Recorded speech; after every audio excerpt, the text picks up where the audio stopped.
안녕하세요. 2025년 6월 23일 월요일 오후 오늘의 시장 흐름과 투자 전략을 알아보겠습니다. 오늘은 중동발 지정학적 리스크가 시장을 긴장하게 만들었는데요.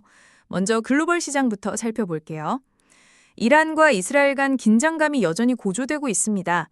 미국이 이란 핵시설을 타격했다는 보도가 나오면서 이란 의회에서는 호르무즈 해협 봉쇄까지 논의됐지만 최고 지도자의 최종 결정권으로 인해 실제 봉쇄 가능성은 36% 수준으로 낮아졌습니다.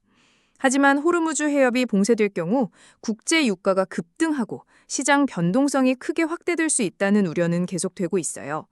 그리스는 이미 자국 선박들에게 이 해협 이용 재검토를 경고하기도 했습니다. 만약 유가가 100에서 110달러를 넘으면 연말 소비자 물가지수 CPI가 5%까지 오를 수 있다는 전망도 나왔습니다.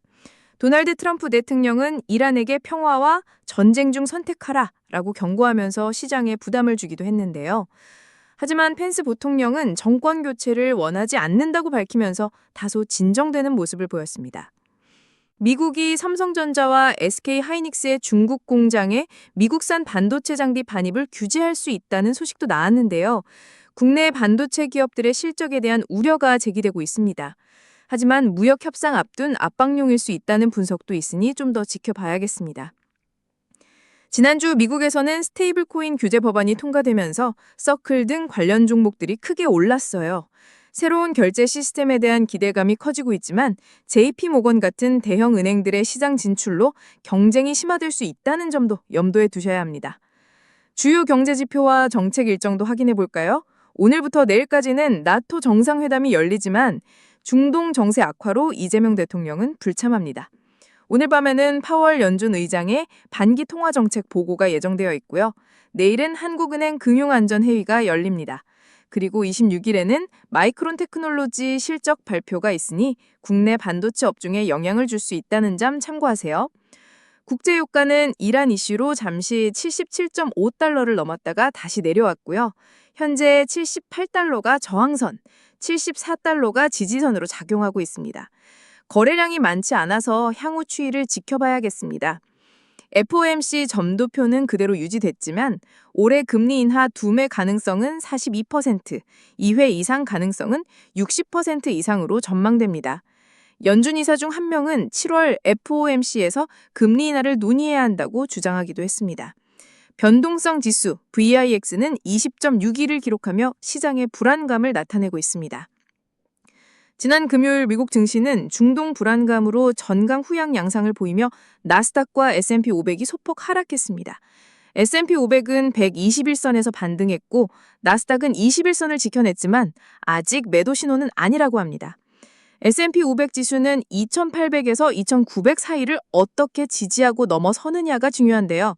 하락 전환 여부는 21,500 부근을 하방 이탈하는지 여부에 달려 있습니다.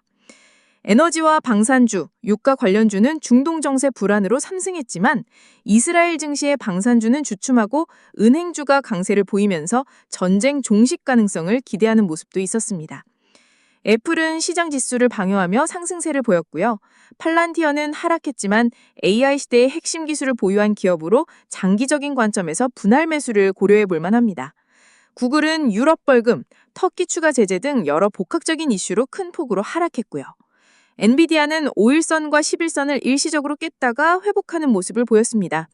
21선인 140달러를 깨면 매도를 고려한다는 분석이 나왔습니다. 테슬라는 21선을 뚫지 못하고 장기 이동 평균선에 눌리며 좋지 않은 상황이고요.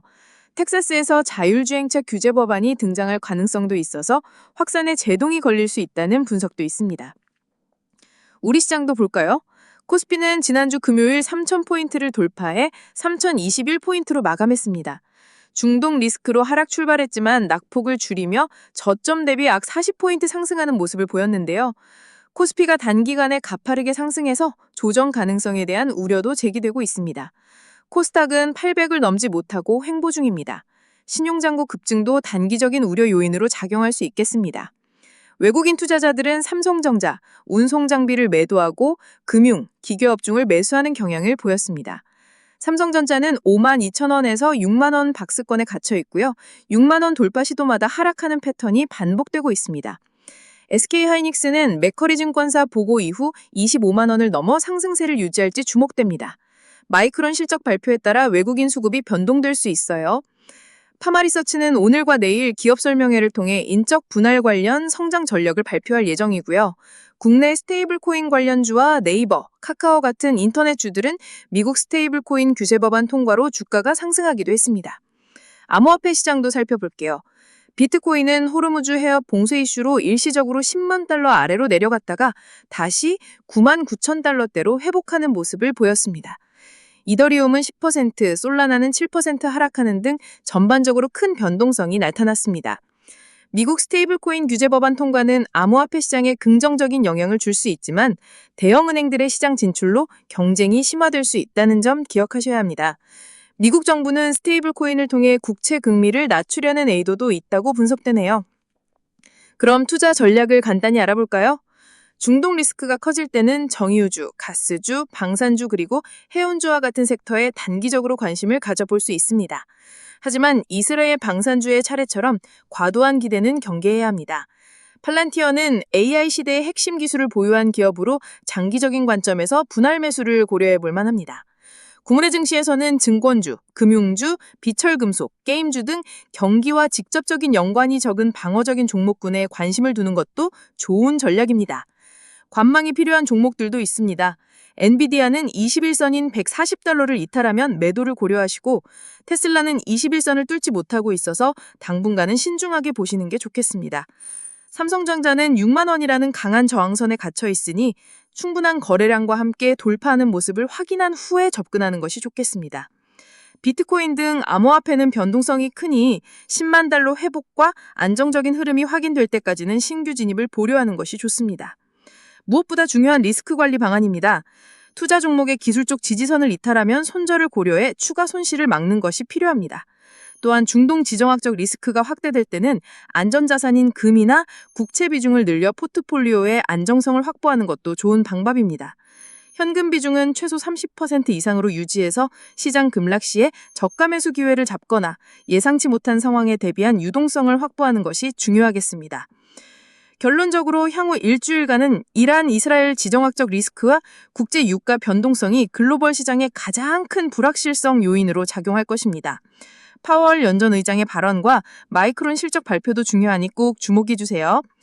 가장 유망한 투자 기회론 지정학적 리스크 헤지 섹터, 미국 스테이블 코인 관련주, 그리고 안정적인 방어주와 내수 관련주를 꼽을 수 있겠습니다. 특히 중동 리스크 확대와 미중 반도체 장비 규제 환실화, 그리고 국내 증시의 단기 과열은 주의해야 할 리스크 요소니 투자에 참고하시길 바랍니다. 오늘의 경제 정보는 AI가 작성한 것으로 투자 추천은 아니며 참고용이라는 점 다시 한번 강조합니다. 이 정보가 도움이 되셨다면 구독과 좋아요 그리고 알림 설정까지 꼭 부탁드립니다. 감사합니다.